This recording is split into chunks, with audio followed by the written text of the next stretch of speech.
திருப்பூர் மாவட்டம் பல்லடம் அருகே வாங்கிய கடனை கட்ட தவறியதால் 7 வீடுகள் ஜப்தி செய்யப்பட்ட விவகாரத்தில் திடீர் திருப்பமாக அந்த வீடுகளின் உரிமையாளர் சயான் வங்கதேசத்தைச் சேர்ந்தவர் என்பது விசாரணையில் தெரியவந்துள்ளது.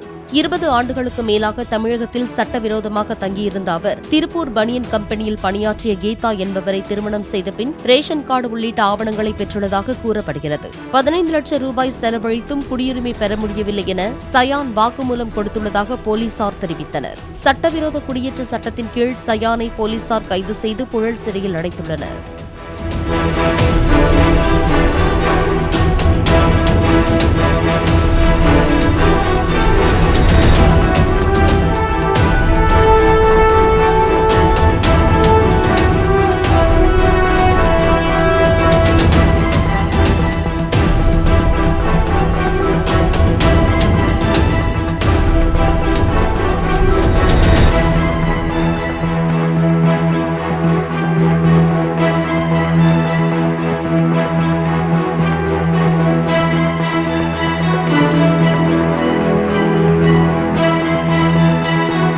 பிளே ஸ்டோர் மற்றும் ஆப் ஸ்டோரில் இருந்து பாலிமர் செயலியை QR கோடு மூலம் பதிவிறக்கம் செய்யுங்கள்.